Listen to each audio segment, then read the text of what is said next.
And welcome to The One Show with Matt Baker. And Alex Jones. Now, joining us tonight is an 80s superstar who is back on tour with his classic hits, and he's gone to a lot of effort, and he's done it.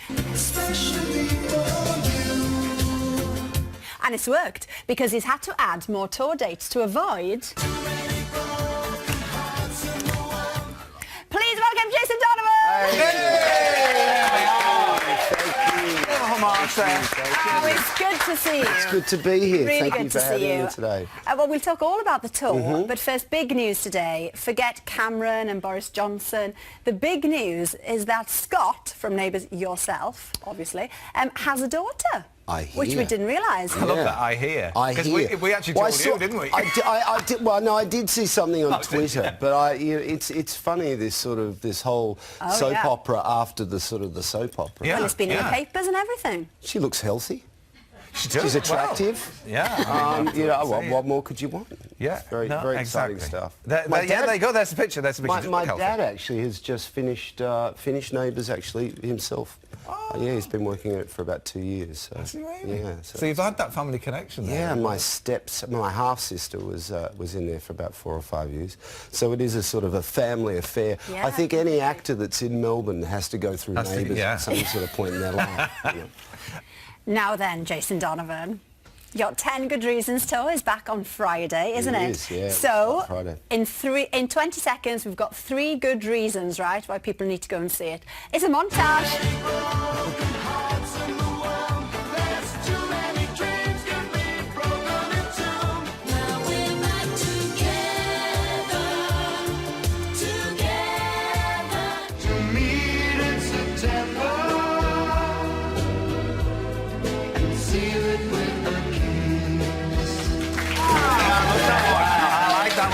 Nice, it takes you right back, doesn't it? Cheeky little look to the camera there towards the end. I was so in love with you then. Oh, Alex. I am now, obviously. What's happened?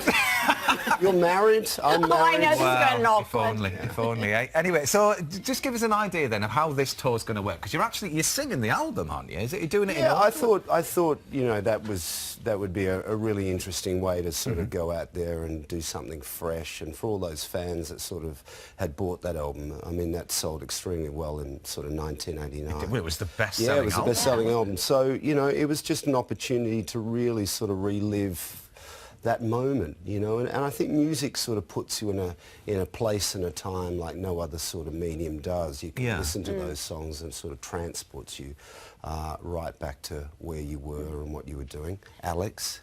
Well, it takes me back like that. I can remember walking up the road to the shop, listening to it on my Walkman and thinking, why haven't I got a Jason in my life? Yeah. In double denim, with shoulder pads. Yeah, and thinking some patches on the if only one day I knees. could meet him.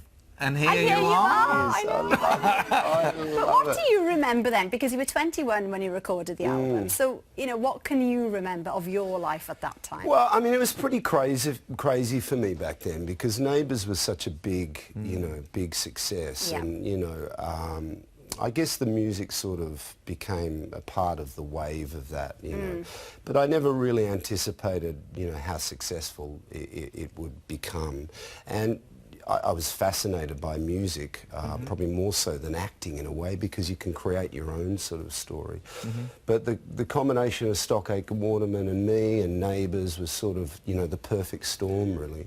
And those days, I mean, television you see now, you know, with things like X Factor, they build up the backstories of people so you fall in love with the characters. That's what sort of was the early incarnation, I suppose, with Neighbours and Stockacre Waterman in a way. Yeah, yeah. So, you know, hopefully this tour is going to sort of bring back a few memories for lots of people. And I'm guessing, I mean, a lot of those tracks didn't really go into a live situation. Have you not sung some of them before? Well, I do a lot of those. I do a lot of those songs at festivals, but I've never sung, you know, the whole record as such. And, I mean, I think it's sort of interesting. They were very well crafted sort of pop songs in those days, and cut forward to today, where kids are on computers and they can cut and paste. You know, I think people really underestimate what how successful Stockade Camorton were. Oh, completely. And the melodies, you know, such wonderful melodies, you know. I think the music probably has dated a little bit, but that's okay for people coming to see the shows. So. And that's why probably there's a big resurgence of 80s, isn't there? You know, the bands like Sonia and Tapao and Tiffany Think We're Alone Now. I mean, they all talk. Double Denim. Five Star. Yeah, I think the 80s, I mean, I do a radio show on a Sunday night as well. I think the 80s are sort of quite important, a little bit like the 60s. There was a lot of colour, MTV, you know, there was the visual aspect, not just the music. There was the clothes and the culture, you know. I don't know what happened. I think the 90s was a bit of a rebellion against the 80s in a way, and things like Nirvana and grunge. But I'm flying the 80s flag. Well, this is the Good thing. for you, this week Jason. on the tour, definitely. And your children will have seen you a lot. I mean, you said you're kind of match ready because of the stage work that you've done. They've seen you perform as an actor and all these wonderful characters on stage. Here they are going to see. Will they see you? Are they going to see you with Dad as the pop star back in the They're extremely embarrassed, Matt. You know, Are they? extremely embarrassed. And very scared that I might be doing anything but standing behind a microphone. If I look like I'm going to dance, I'm sure they will keep their distance.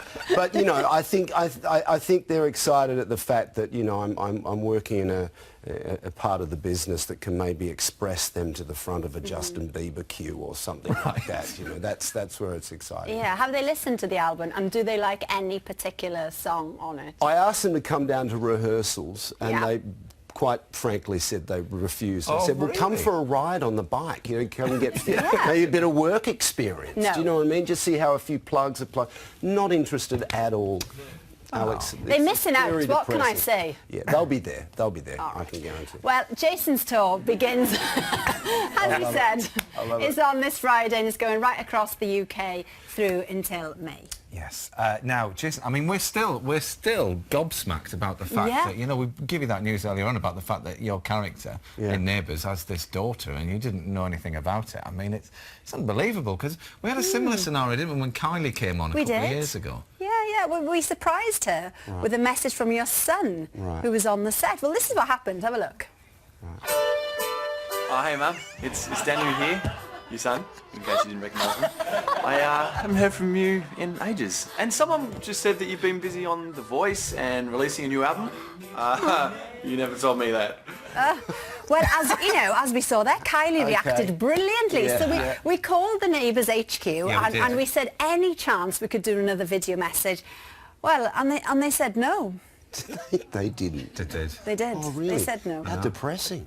Oh, it's a bit awkward, really, isn't it? Wow, that is awkward. Shall we finish the interview now? Well, I mean, we could, or we could go one better. Right. Because, G'day, Dad. I haven't seen you in ages.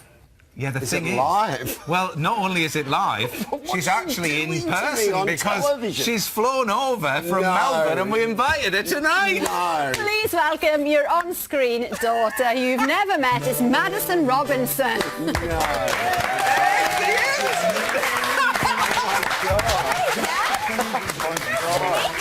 Nice to meet you. Wow, there we are.